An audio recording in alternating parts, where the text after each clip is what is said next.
Tonight on Free Minds TV, the war on unsafe playgrounds turning out a nation of wimps, Obama creating enough czars to make himself a little dictatorship, some medical marijuana news, the Downsizer Dispatch, and a whole lot more, all tonight on Free Minds TV.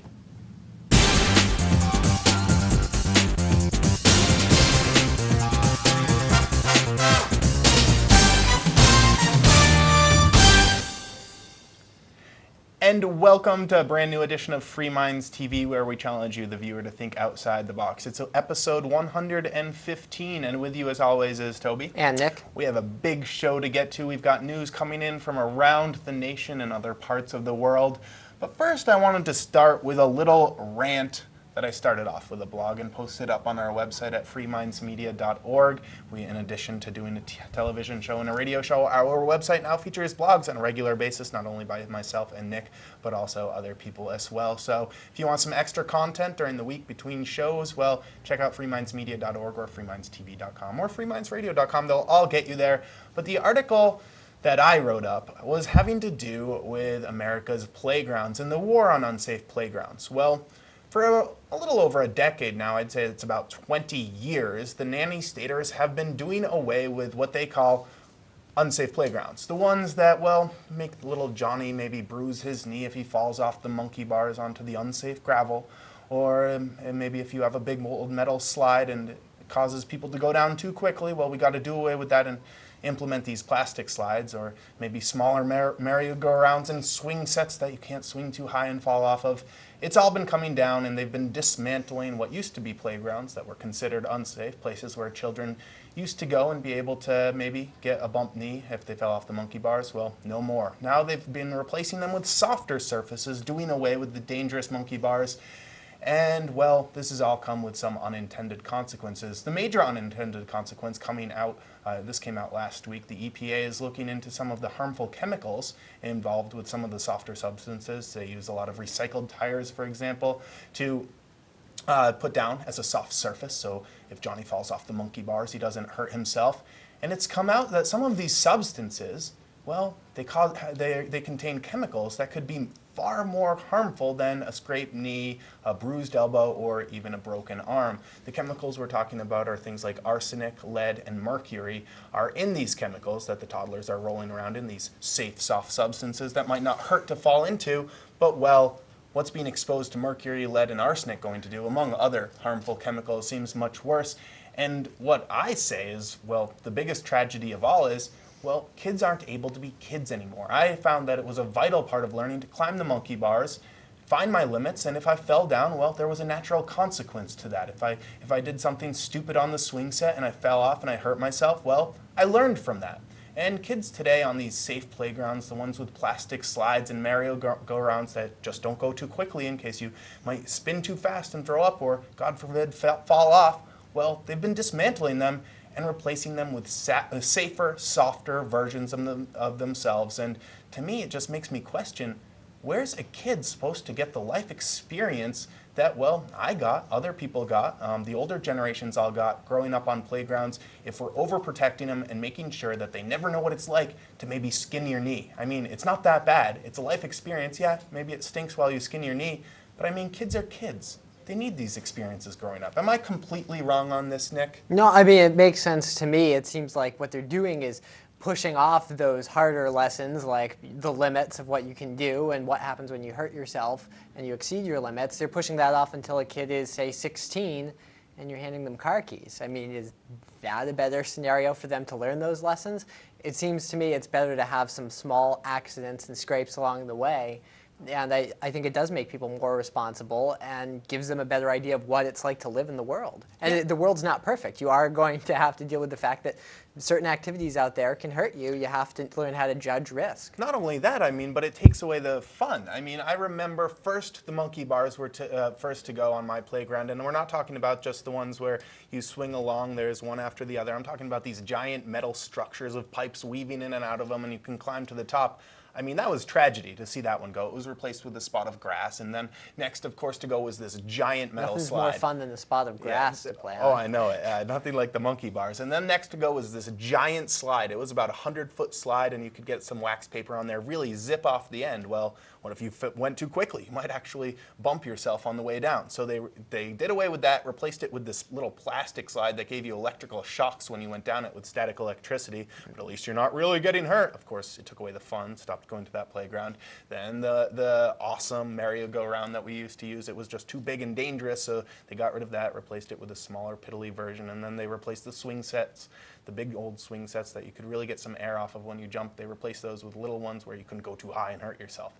And to me, it just says, wow, what is the next generation going to turn out like if they never understand what it's like to find your limits, to fall off, to get a scraped knee? It's not that bad. It's probably even good for little Johnny to find out what it's like to fall down on a little bit of gravel rather than, well, there's always a soft landing for me, because like you said, Nick, these kids are going to get car keys. And if they don't know their limits, they don't know that there's dangers out in the world, if we're overprotecting them with everything from the playgrounds to everything else, I mean, it doesn't stop there. A lot of schools have outlawed things like dodgeball because, you know, a rubber ball can really sting, and it might even leave a red mark for a few minutes. I mean, there's schools out there that have taken away games like tag and all running games because, well, walking is a much safer activity. So to me, I mean, when are the nanny staters going to stop and just allow kids to be kids? And yes, that does come with the risk of scraping your knee and bruising your elbow. I mean, that's a part of life. That's an important part of life for kids to grow up. I don't have kids yet of my own,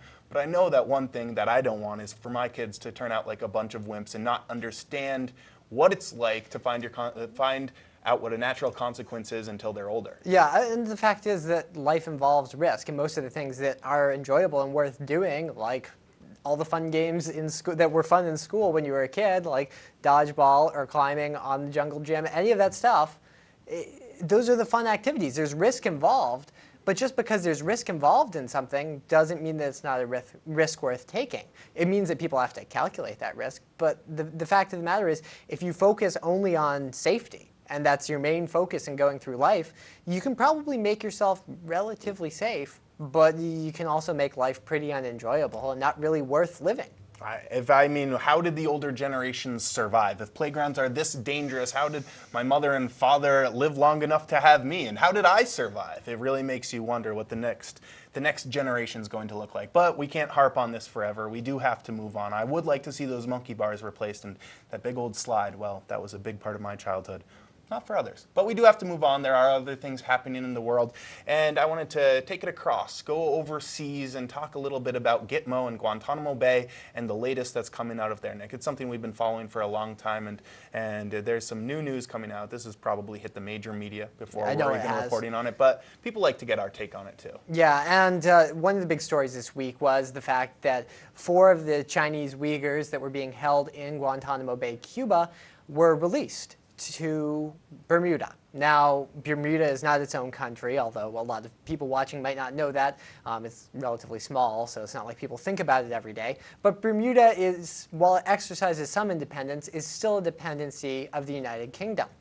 And the United Kingdom wasn't too happy about the fact that these 4 Uyghurs were headed to Bermuda because, well, Bermuda didn't ask permission. The Foreign Office is the one in Britain who handles these affairs. They're basically like the State Department. They handle diplomacy. China wants these Uyghurs returned because China says they're militants, even though of the 17 where the United States is holding, they were all cleared about 4 years ago of having any connection to extremism. They were in Afghanistan, yes, but they were living as refugees from China. So the Chinese want them back. They would probably imprison them for a very long time or execute them because they really don't like this ethnic group. The Chinese government doesn't, and they're not too happy with them. So the United States is not going to release these people back to China. That's the good news.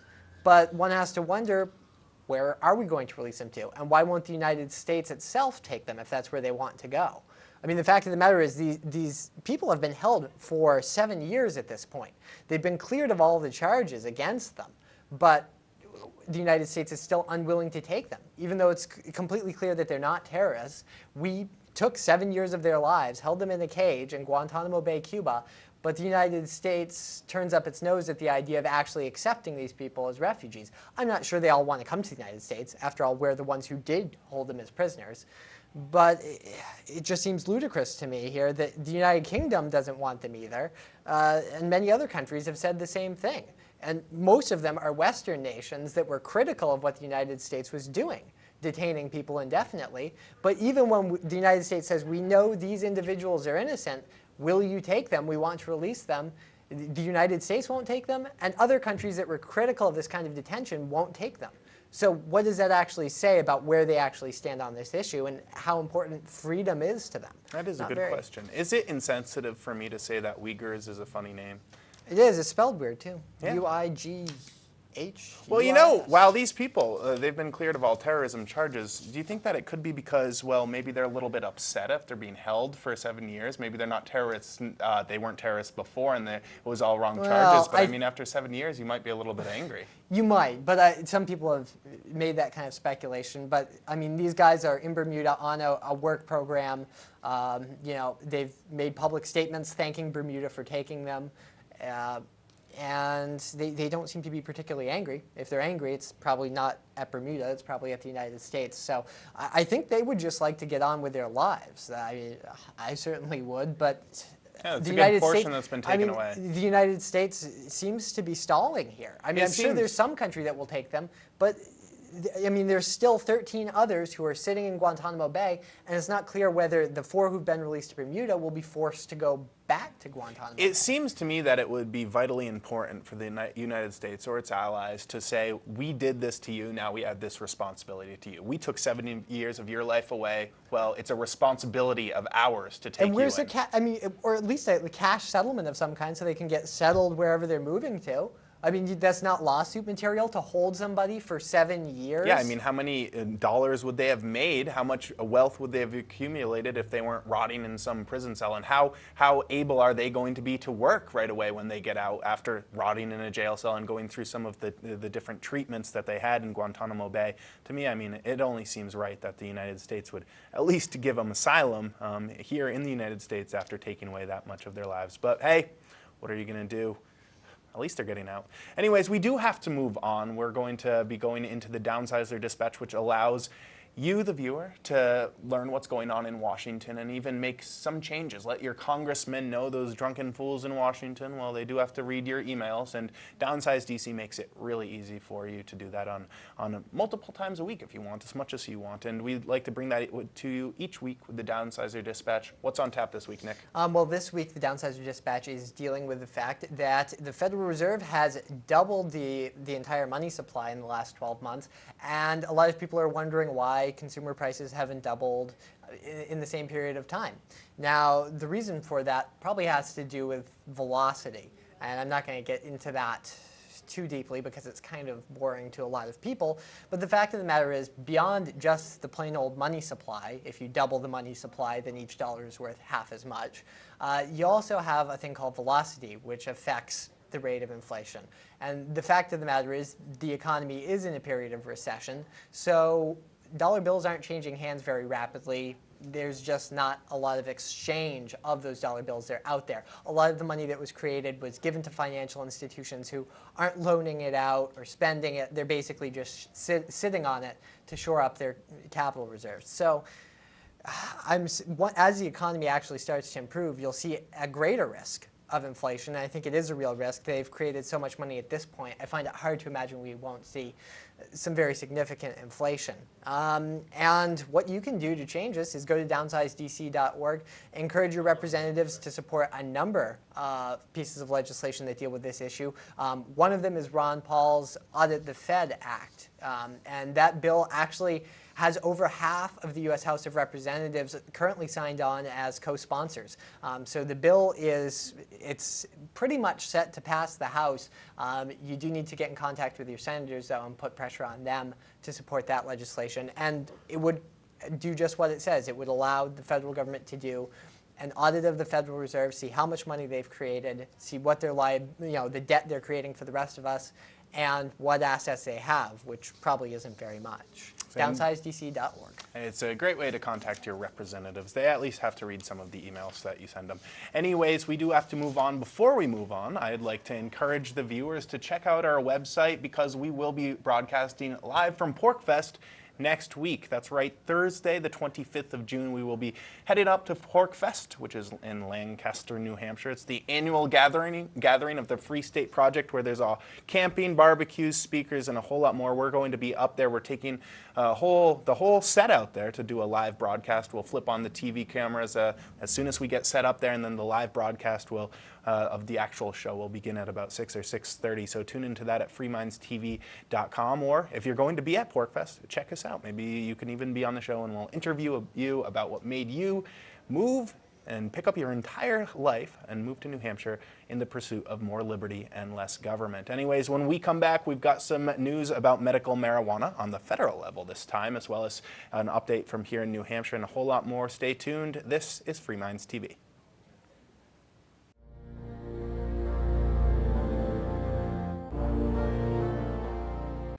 Free Minds TV is brought to you in part by Life Productions for your basic and semi-pro video production needs. From full wedding and event coverage to DVD authoring and distributions, lifeproductions.com. That's lyfproductions.com. And you're watching Free Minds TV. This is William from New Hampshire on Graham watching Free Minds TV.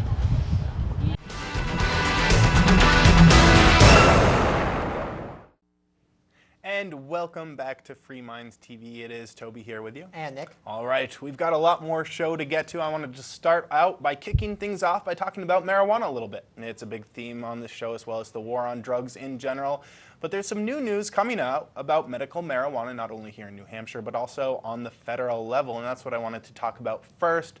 There has been a bill that's been put out by Barney Frank, the powerful House Democrat from Massachusetts. This is the same guy. Well, he's bad on a lot of issues, but at least on marijuana, he's pretty good. He put out a decrim bill that kind of fuddled out last year for medical marijuana, decrim on the federal level. This time, he's going after marijuana on the federal level, this time with medical marijuana. He's trying to make it so that states, there's 13 of them now that have legalized medical marijuana, won't have to fight the federal government when it comes to allocating resources for this. And now during the Bush administration, they were raiding all the medical marijuana facilities, as well as in the early term of Obama administration, arresting people, taking their medicine, and taking all their money. And what this bill would do was essentially, well, completely stop all this. While the medical marijuana raids aren't going on anymore, well, at least for now, well, medical marijuana is still illegal on the federal level. It is a Scheduled 1 drug, which means there is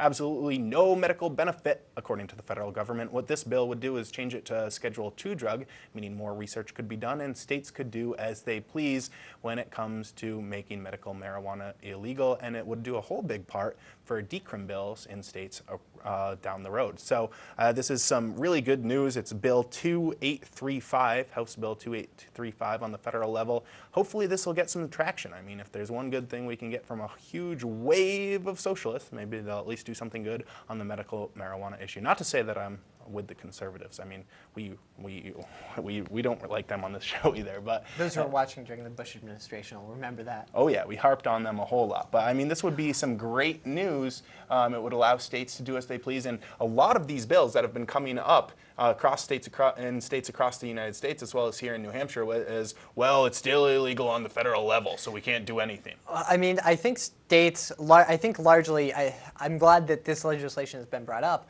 What I would like to see is the federal government get out of drug policy entirely, yes, because the federal government has no constitutional authority to regulate drugs, and that's a function that should be left to the states and the people.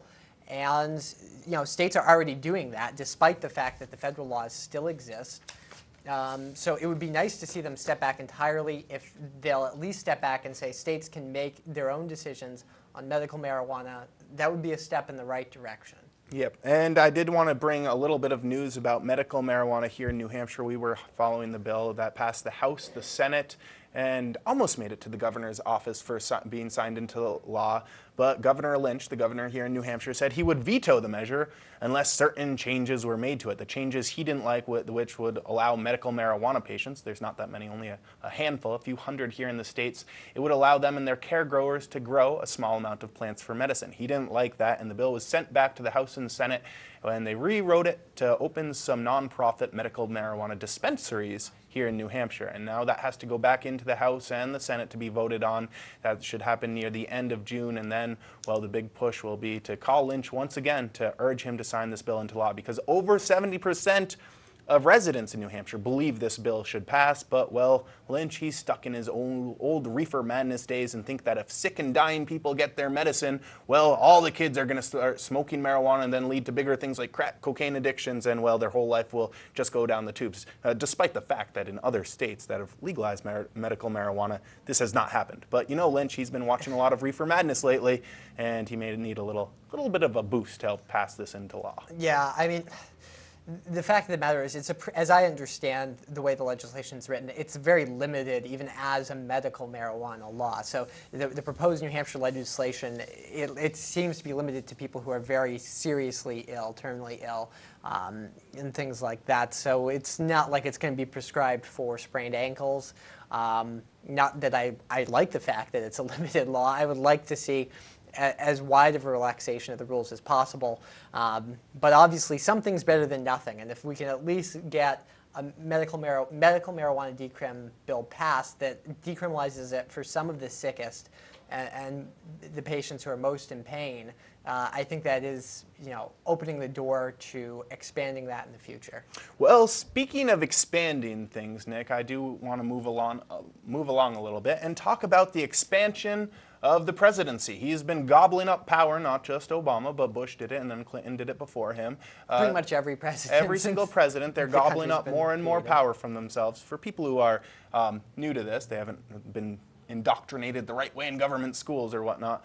The United States is set up for a balance of powers. You've got the legislative branch, you've got the president, and then you've got the judicial branch, and they're all supposed to check and balance each other out. Well, for a long time now here in the United States, the president has been gobbling up more and more of these powers. The executive office, well, it's turning into a bit of a dictatorship. Bush did it a lot with these signing statements where he'd sign a bill into law but say, except in this case, in this case, in this case. He produced hundreds and hundreds of these. Obama's doing a little bit of that, but one thing that he's doing that really has got me a little bit nervous is the appointment of all these czars. Now, what is a czar exactly? Well, a czar is someone that the president appoints to a certain area of government, such as a drug czar or an internet czar. And, well, the czars answer to the president. They don't have to be sworn in and go and get questioned by the House and the Senate like other appointees do. It's supposed to balance out the power here. He just appoints them. There's not much oversight with their budget, and the only people they answer to are the president. Now, a couple of these czars, well, he likes to have his czars and it makes him happy, but Obama's creating them at an ever-quickening rate. He's got over 20 of them so far. Last time I read about this, it was 17. Well, he's got 23 of them now. He's created a few more this week. He's got the drug czar, the U.S. border czar, the urban czar, the regulator czar, the stimulus accountability czar, the Iran czar, the Middle East czar, the internet czar, the pay czar, and the list goes on. He's just making more and more of these every single day. And what's the scary fact of this is at any time, say, the internet czar could shut off any portion of the internet that he sees fit for no reason except, well, the president asks him to and he sees fit. The drug czar could create new drug rules that the people have to go to. And he's creating such a large number of these czars that he could essentially create himself a little dictatorship in time of emergency. If anything happens, well, he's got all these czars that it can really circumvent the entire legislative process, the checks and balances, and it allows him to do whatever he wants. It's essentially creating presidency. It's creating a shadow government, well, and no one's paying attention to this, Nick. It's creating a shadow government that gives the president the power to essentially do whatever he wants in any time of crisis, with no checks from the other branches of government. Yeah, I mean, the other branches of government haven't been checking the president or the executive branch very successfully over the last couple of decades especially. But the fact of the matter is the president is not involved in, should not be involved constitutionally in making policy whatsoever. The president doesn't, come up with new policy proposals or anything like that. The Congress, the legislative branch, makes policy. The president's job is to execute that policy. He can veto or sign the laws. But beyond that, once it becomes law, his job is just to carry out whatever the Congress tells him to do. That's why it's called the executive branch. It's just, we already have one branch of government to make laws. We have over 22,000 federal gun laws alone. So I would say the Congress on its own is plenty capable of going overboard and making more laws and regulations than are necessary for the American people. But we see the executive branch legislating through these czars and also through bureaus and things like that. The ATF makes its own alcohol, tobacco, and firearms policy arbitrarily. I mean, and Congress played a role in that. Congress delegated that authority to them unconstitutionally. But gun laws can be created or gun regulations that have the force of law can be created by the ATF at any time. Congress does not have to pass a new restriction on firearms for it to take effect in the courts. The ATF, its director, can simply write it down and sign it himself without any debate or oversight or anything like that. Well, just like that, these czars, completely unconstitutional, but no one's doing anything about it. It's absolutely sickening, but we do have to move on real quick. I'm going to write a blog about that, so check out for that for later in the week. There's tons of stuff on the website, and that's going to be coming in the next coming days, but we do have one more article we want to get to, and it has to do with police dogs sending innocent people to jail. We've talked a little bit about this, but we actually have an article now. Yeah, and this one is coming out of Orlando, Florida, and this is coming from theagitator.com. And the week previous, they had focused on the story of a man in Florida called Bill Dillon in Brevard County. He was imprisoned for 27 years before being exonerated on DNA evidence. And at least 2 other men suffered the same fate, and another shared link in their conviction, a dog. And it's one dog in particular. It's a police dog, a German Shepherd named Harass 2, friendly name. And the dog was used at a number of trials, including murder trials. And apparently, according to its handler, John Preston, it had amazing abilities that other dogs didn't have and could place a murderer at a crime scene up to 3 to 6 months after the crime had taken place. The justice system went along with this. The juries went along with it. They convicted. The judge didn't question it until now. In a recent case where where Preston was claiming that the dog could place the murderer at the crime scene 6 months after it had happened, the judge sort of started to get a little bit curious about what this dog could actually do and ordered them to do a basic tracking test, which the dog failed. Well, that's simply astonishing. But we are out of time. We're going to post this up on the website if people want to get more. I mean, we could talk about this more, but I mean, the story speaks for itself. You're letting a dog send people to prison. Wow. Anyways, we're out of time now. Check out the website, freemindstv.com. Not only is the radio show up there, blogs, and all the archives, but a whole lot more ways you can help this show. Check out PorkFest. We will be live next week. If you're watching that, either come to PorkFest yourself or watch us live. It's been Toby here with you. And Nick. Have a great night.